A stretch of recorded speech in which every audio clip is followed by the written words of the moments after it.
They were born in silk, yet dreamed of escape. The daughters of the Ottoman throne princesses of blood and power grew up behind walls that shimmered like paradise, but echoed like a prison.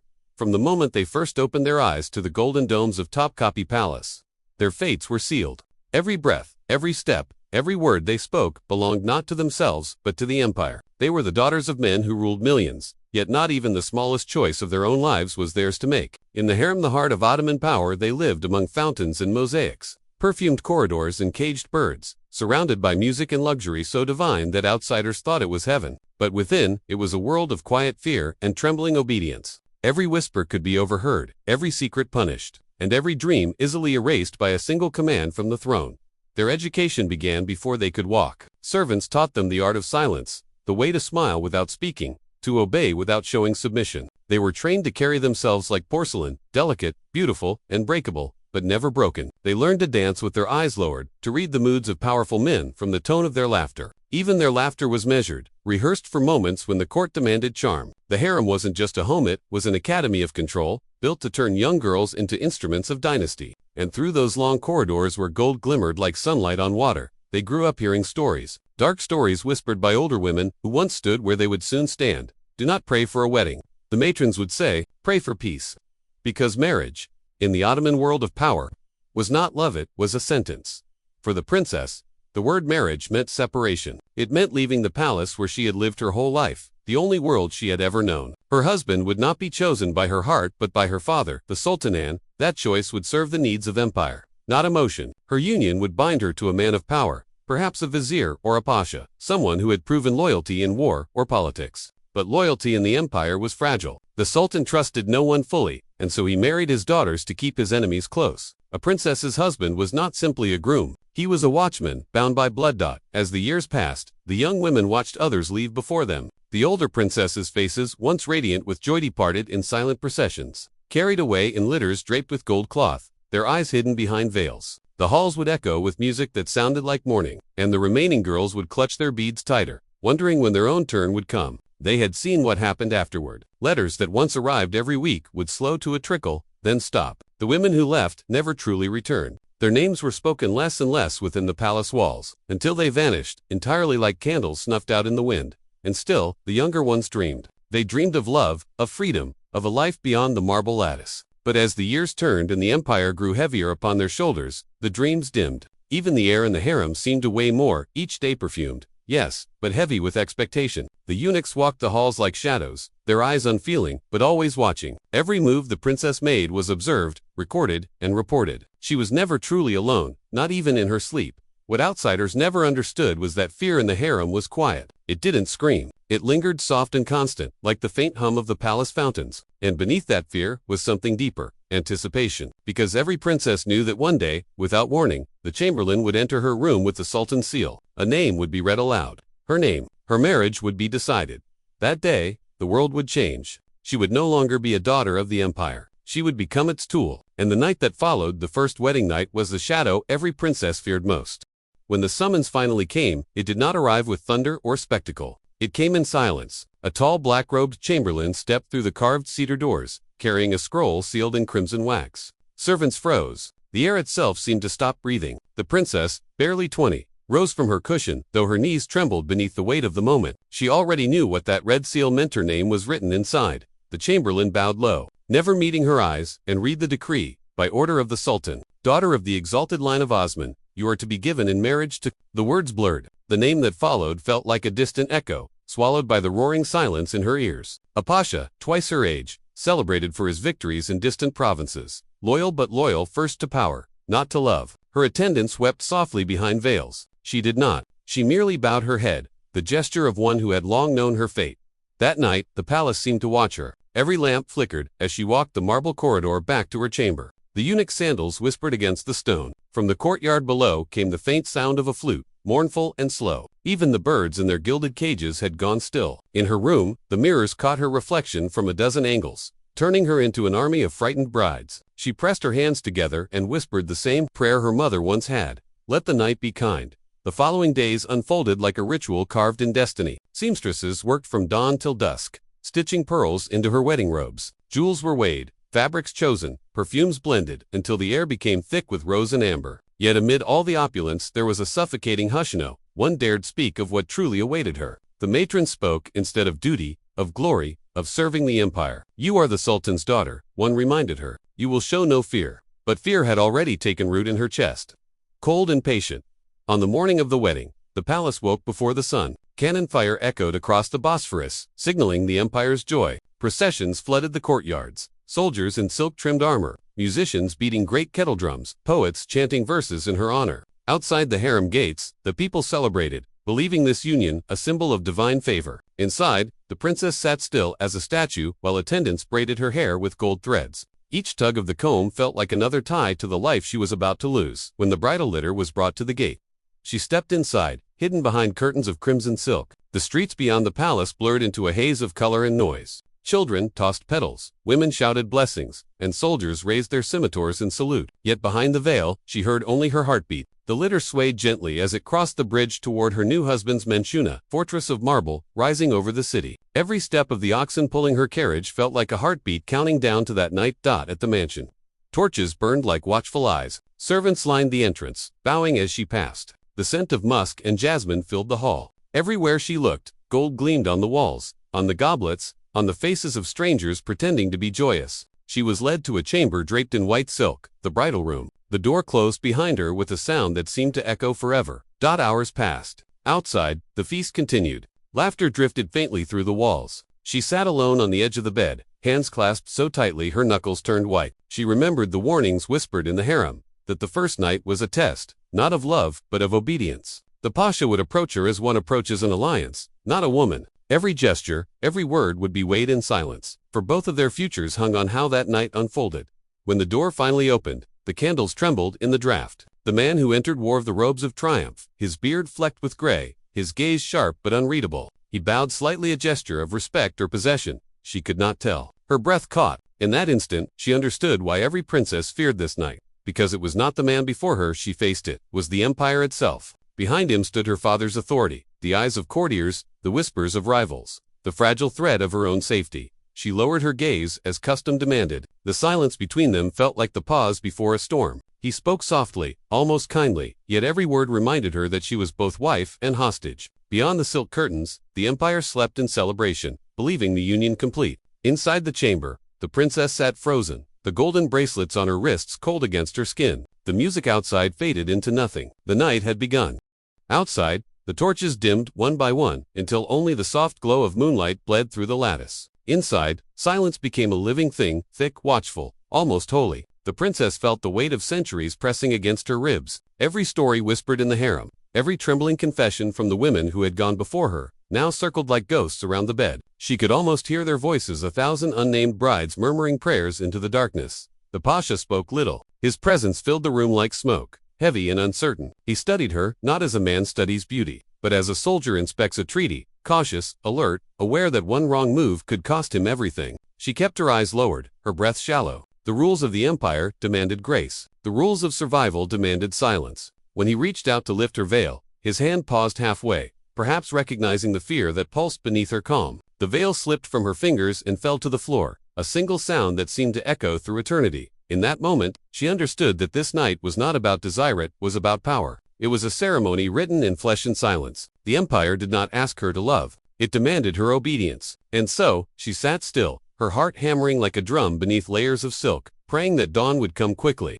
Outside, the muezzin's distant call rose over the city, haunting and slow, mingling with the faint rustle of palm leaves. The sound felt like mercy. Hours passed in fragments. The candles melted into stumps. The perfume grew faint. When the first blue light of morning touched the curtains, she was no longer the same woman. Something within her, something bright and unguarded, had been quietly replaced by stillness. She rose from the bed, wrapped herself in a robe heavy with pearls, and walked to the window. Below her, the Bosphorus shimmered in pale light, calm and endless. For the first time, she saw not beauty but distance, miles of water separating her from the palace that once sheltered her. Servants entered without a word, clearing away the remains of the ceremony. One placed a silver tray at her feet, a token of proof, the empire's cruel way of confirming that the union had been fulfilled.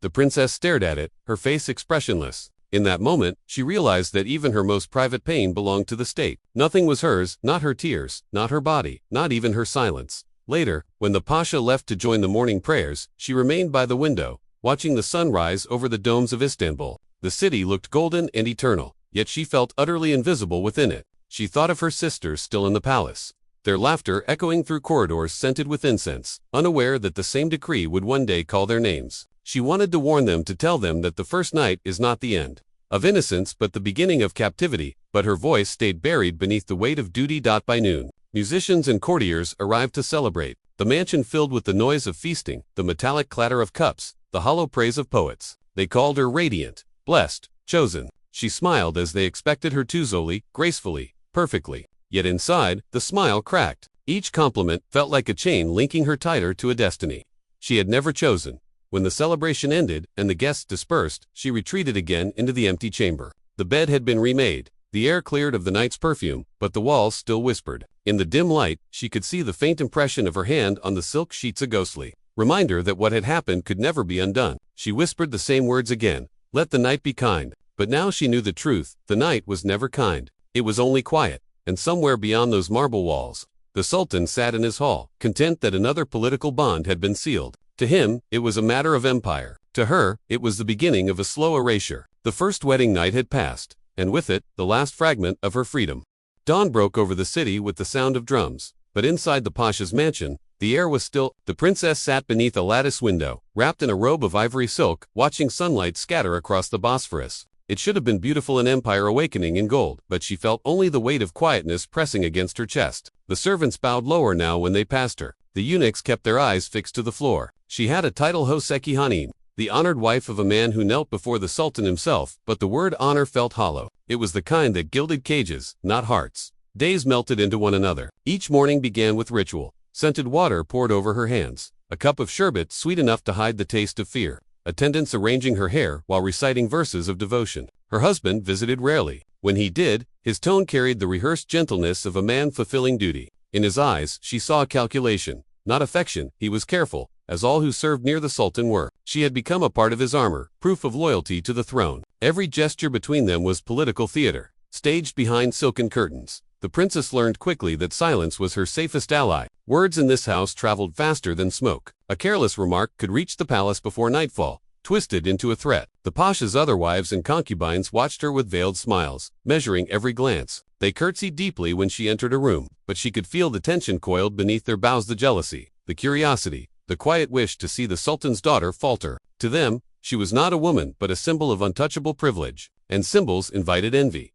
Her chambers were vast and ornate, filled with gifts from the empire's corners, carpets from Persia, crystal lamps from Venice, mirrors framed in lapis and gold. Yet the grandeur only deepened her loneliness. Sometimes, when the house slept, she would walk barefoot across the marble floors, letting the cold bite her skin just to feel something real. The corridors stretched endlessly, echoing with the distant calls of night guards and the flutter of caged birds. Every sound reminded her of how far she was from home, and how close the walls had become. It was in those hours of solitude that she began to see how fear ruled the empire more surely than swords. The Pasha's household was a miniature of the court, itself each servant bound by invisible chains of loyalty and suspicion. Bribes whispered through the kitchens, rumors slithered through corridors, and alliances shifted as easily as sand. The princess realized that survival here depended not on beauty or rank but on understanding the currents beneath the calm. She started to listen more than she spoke, to observe how words could wound or heal without leaving a mark. One evening, a messenger arrived from the palace bearing a sealed letter. Her hands trembled as she broke the wax. It was from her mother, the valid Sultan, written in elegant Ottoman script. "My daughter," it began, "you are no longer a child of the harem. You are the empire's face beyond its walls. Remember that even silence can be a weapon, and tears, when used wisely, command more power than a sword." The princess read it again and again until the ink smudged beneath her fingers. In those lines, she heard not comfort but instruction, a quiet command to endure, to learn, to become something the empire could not crush. From that night on, something within her shifted. The fear that once paralyzed her began to harden into caution, and caution into strength. She started to weave small threads of influence through the household. A favor here, a kind word there, gifts chosen with precision. Servants who once bowed in duty now lingered to seek her counsel. Even the Pasha, accustomed to obedience, began to pause before dismissing her suggestions. Power, she realized, did not always roar. Sometimes it whispered. Yet even as she learned the art of survival, the dread of the past lingered. In her dreams, she still saw the candlelight flickering over the wedding bed, the silence of that night stretching on forever. She would wake before dawn, heart racing, reaching for air, as if the walls themselves were closing in. the mansion's luxury could not drown the echo of that fear it lived within her, reminding her that every smile, every gesture, was another mask she had to wear. And still, beyond the marble and gold, the empire turned. The sultan waged wars, viziers plotted, poets sang of glory, but within the heart of his daughter's home, the true empire was being built in shadows, one woman learning how to turn fear into quiet power. Weeks slid into months, and the princess began to sense the empire breathing around her, steady and immense. The pasha's mansion was a living organism, every hall pulsed with gossip, every whisper carried a heartbeat of intrigue. She listened, she learned. Fear, she discovered, was not meant only to paralyze, it could be shaped, guided, even wielded. Those who feared her name could not easily destroy her. Her days filled with ceremony. She appeared at banquets, motionless beside her husband, a silent emblem of imperial grace. She poured sherbet for visiting dignitaries, her wrists adorned with bracelets that clinked softly, a reminder of her bloodline. To them, she was perfection, untouchable, unknowable, the sultan's daughter who had mastered composure. Yet behind the veil of calm, her mind turned constantly. She began to see the pattern beneath the empire's splendor. Men ruled the world in daylight, but it was the women behind curtains who decided which dawns would come. Among those women, alliances mattered more than affection. The pasha's mother, an old matron of keen eyes and a sharper tongue, watched the young bride closely at first, waiting for weakness. The princess gave her none. Instead, she offered courtesy, patience, and, when needed, the smallest gestures of humility. It took months, but one morning the matron entered her chamber unannounced, sat beside her, and began to speak of the world beyond those walls. The rival the power of the janissaries, the moods of the sultan. It was not kindness, it was initiation. The princess had earned the right to listen. Through these conversations she learned, more than any tutor in the harem had ever taught her. She learned which officials were rising, which were falling, and how rumors could travel faster than ships. She learned that every feast carried a message, every poem recited at court a hidden threat or plea. The empire spoke in symbols, and she was becoming fluent in them. But wisdom came with its dangers. One evening, a servant whispered that a concubine from the palace had arrived secretly at the mansion, a gift from the sultan to his loyal pasha. The princess felt the old fear surge again, the memory of her own first night returning like cold air. She said nothing, only smiled as protocol demanded. Yet later, alone, she ordered that the new woman be treated with the highest respect and given fine rooms. It was a gesture her husband could not misinterpret, one that placed her above jealousy, untouchable again. The servants noticed. Word spread. Admiration replaced gossip. Without lifting her voice, she had turned humiliation into authority. The pasha, sensing her quiet strength, began to trust her counsel. He would sit beside her after evening prayers, speaking of provincial governors, of taxes, of petitions from far corners of the empire. She listened carefully, asked the right questions, and planted ideas so gently that they later returned to him as if born from his own mind. When he presented those ideas at court, the sultan's advisors praised his wisdom. The princess smiled from afar, knowing that each word uttered in those counsels carried a trace of her thought. Still, peace was fragile. She understood that one accusation, one rumor of disloyalty, could undo everything. Letters from the palace reminded her of that, constantly carefully phrased missives from her mother warning of shifting alliances, of brothers and nephews vying for the throne. The empire was a serpent devouring itself, and she lived in its throat. To survive, she began keeping a private record hidden beneath her jewelry chest. Small notes on names, favors, debts owed. Each page was a thread in a web she was spinning quietly, a map of the unseen world that decided who would rise and who would fall. It was dangerous knowledge, but it made her feel alive for the first time since her wedding night. She no longer flinched when the eunuchs knocked, nor trembled when her husband's messengers summoned her. Fear had become familiar, a companion she could predict, even guide. And yet, sometimes at dusk, as the call to prayer drifted across the city and the last light caught the domes in a crimson glow, she felt a hollowness she could not name. Power filled the space where innocence once lived, but it was a cold flame. She would watch the horizon and wonder whether the palace still remembered her laughter, the sound of a young girl running through mosaic halls before history claimed her. Winter arrived over Istanbul like a shroud of silver ash. The Bosporus froze along its edges. Ships moved slower, and smoke from the palace chimneys hung in the air like unspoken secrets. Inside the Pachas mansion, the princess watched everything with a calm that unnerved even those who served her. The same people who once whispered about her now lowered their eyes when she passed. She had become something larger than rumor, a presence. Letters came to her chambers, sealed with strange insignias, a sign that the sultan himself had begun to notice her quiet intelligence. He asked her husband's advice more often, and through him, her own words began to shape the politics of the capital. The princess understood that influence, like perfume, worked best when invisible. The less they saw of her, the more they imagined. And imagination was the sharpest weapon in the Ottoman court. Her husband, for all his pride, grew increasingly reliant on her insight. There were times he would sit by her side and sigh, speaking of the burdens of command, of rebellions brewing in the east, of enemies smiling across banquet tables. The princess answered softly, never commanding, only guiding, planting the smallest seeds of caution or ambition. It was said that when the pasha spoke in council, his words carried the calm precision of a scholar. None knew that the scholar sat behind a lattice screen, her voice carried in his memory, but the higher one climbed in the Ottoman world, the closer one came to the edge of ruin. The empire's politics were like the tides of the Bosporus, rising and falling without warning. One night, as snow drifted across the courtyard, a courier arrived, breathless, from the palace. The sultan's mother had died. With her passing, a new order began to take shape. Those who had been protected under her patronage now trembled, and new alliances formed like cracks beneath ice. The princess knew this was the moment when many powerful women vanished, accused, replaced, or quietly erased. So she did what the wise always did. She moved first. She sent gifts to the palace in mourning, silks from Bursa, pearls from the Aegean, and a handwritten letter of condolence that praised the sultan's strength while humbly reaffirming her husband's loyalty. The gesture reached him like a warm wind through a cold court. The pasha's name, and by extension hers, remained untarnished. Weeks later, a rumor began to circulate, faint, then louder, that the sultan's favorite concubine had fallen from grace. Some said she had offended the queen mother before her death. Others whispered of a letter that had gone missing, a letter that reached the wrong hands. The princess never spoke of it, never even acknowledged hearing it. But those who had seen the pasha's wife writing late at night by candlelight understood that silence was her shield.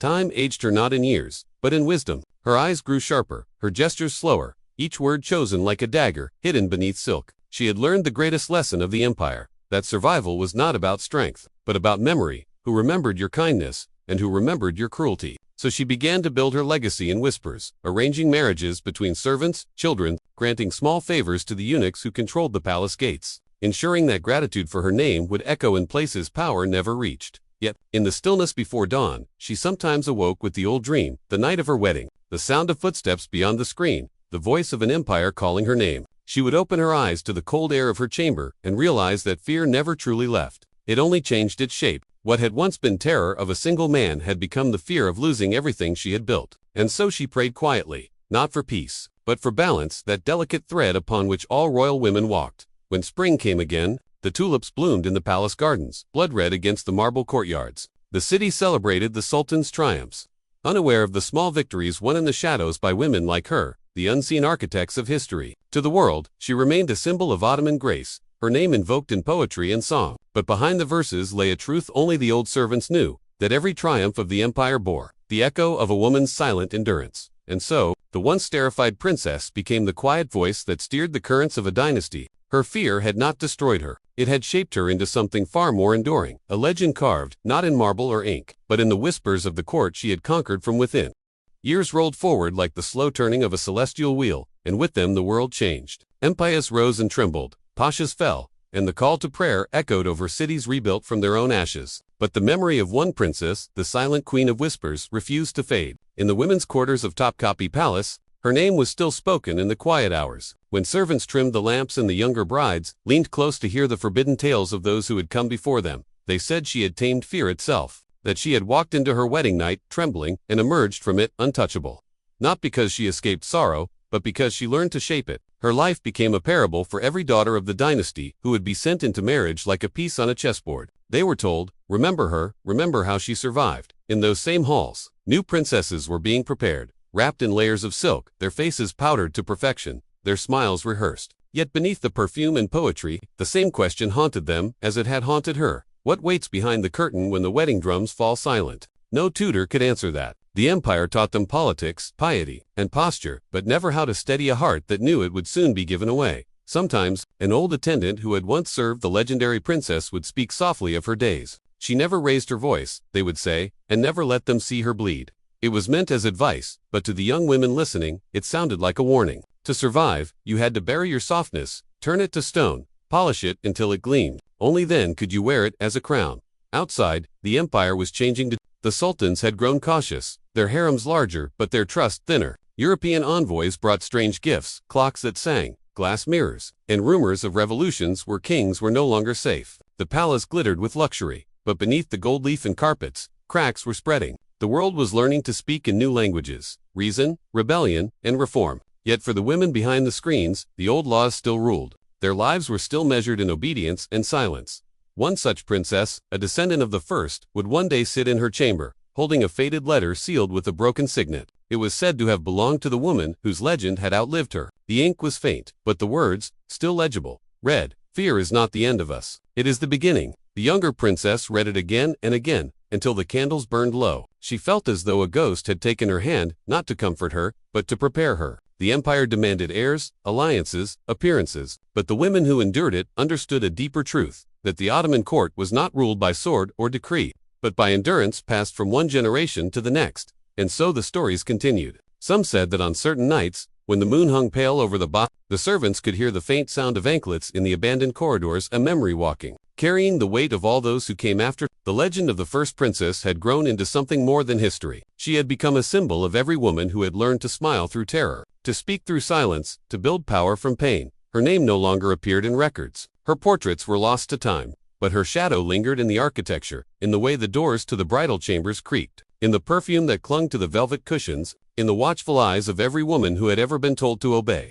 As decades unfolded, the palace began to forget the woman's face, but not her echo. Her legend passed from maid to governess, from governess to pupil, until it became less a story than a ritual. On the eve of a royal wedding, when the moonlight spilled through the lattice windows and the air smelled of incense and anxiety, the attendants would whisper her name like a prayer. They said that doing so kept the night merciful, that her spirit still lingered, watching over those who had no choice but to obey fate. By now, the empire was an old giant moving in slow decline. Its reach stretched from deserts to mountains, but its heartbeat faltered beneath the weight of centuries. Yet inside the palace walls, time seemed to stand still. The same songs echoed through the corridors, the same silks rustled as brides were led to their chambers, and the same fear, ancient and familiar, rippled beneath the surface of every smile. The princess's story had become prophecy. Every royal daughter feared her first night, not only for what it might take, but for what it might make of her.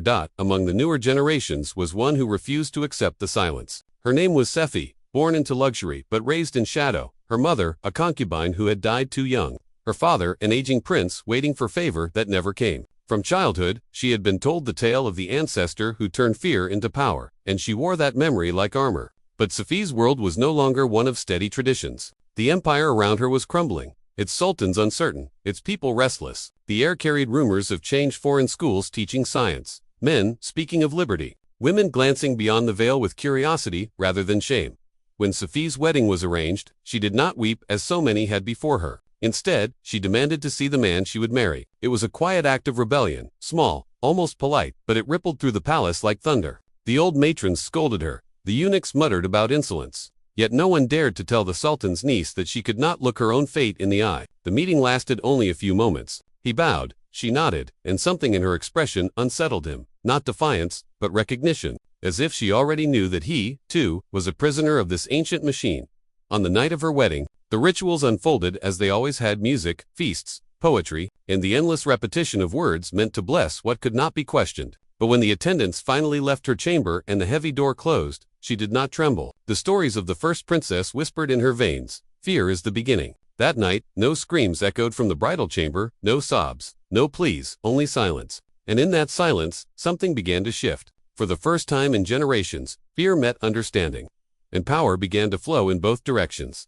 The next morning, Safi appeared before the court, composed, serene, her gaze unwavering. The attendants watched her closely, searching for signs of fragility, but found none. Later, when asked how her night had gone, she simply replied, "It was the beginning of my reign." Those words spread faster than any decree, whispered in kitchens, in laundries, in the shadowed corners of the harem, and with each retelling, they grew stronger. The tale of the ancestor who had tamed fear was no longer a story of survival. It had become a blueprint for quiet resistance. On the following years, Sefi used her position to establish schools for women within the palace grounds, disguised as embroidery circles, but in those rooms, behind the hum of looms and the chatter of servants, she taught reading, writing, and history. She told the young girls not to fear their own minds, for ignorance was the empire's oldest chain. And whenever she spoke of courage, she always began with the same words: "There was once a princess who learned to make fear her servant." Through her, the forgotten ancestor lived again, not as a ghost haunting the past, but as an idea shaping the future. And in the heart of Istanbul, among the fading grandeur of the empire, that idea began to grow. Years later, when the empire finally began to fracture beneath the weight of its own glory, Sefi was no longer the frightened bride of her youth. The sultan had grown old, the palace quieter, its fountains still running but no longer singing. The young attendants whispered of strange things beyond the gates of newspapers, telegraphs, and women in Europe walking freely through streets where their faces were not hidden. Yet within the palace walls, time still obeyed the rhythm of the harem's bells. Seffi had learned to move through those echoes like a ghost, who understood the architecture of eternity. Her schools for girls had multiplied, disguised beneath the names of charities and sewing houses. The men in power allowed them because they thought them harmless. They were wrong. Beneath every lesson in embroidery was a hidden lesson in reading. Beneath every verse of poetry, a memory of the first princess who had survived her fear. Knowledge spread quietly through the corridors, carried by servants who could now read the letters they once only delivered. When the Sultan died, and the palace guards came to remove his personal household, Seffi was ready. She withdrew to a seaside villa overlooking the Bosporus, a place where the wind smelled of salt and pine, and the call to prayer drifted softer across the water. There, she spent her remaining years recording the stories of the women who had come before her, concubines, mothers, queens, and forgotten daughters. She wrote, not as a historian, but as a witness. Her words carried no bitterness, only clarity, the kind born of a lifetime spent walking the line between privilege and captivity. That it was said that when her manuscripts were discovered, decades later, after the fall of the Ottoman dynasty, the pages had no titles, only numbers, and one recurring phrase written in her hand: "Fear is the beginning of every empire." Scholars would argue for years over its meaning. Some said she referred to the rulers who used fear to control the world. Others believed she meant the women who endured it, shaping history from behind the veil. Perhaps she meant both. For in the end, every empire stands on two pillars: the power of those who rule, and the silence of those who suffer. As the 20th century dawned and the Ottoman palaces turned into museums, tourists would walk through the abandoned harems, marveling at their tiles and fountains. Few noticed the faint inscriptions carved into the walls' initials.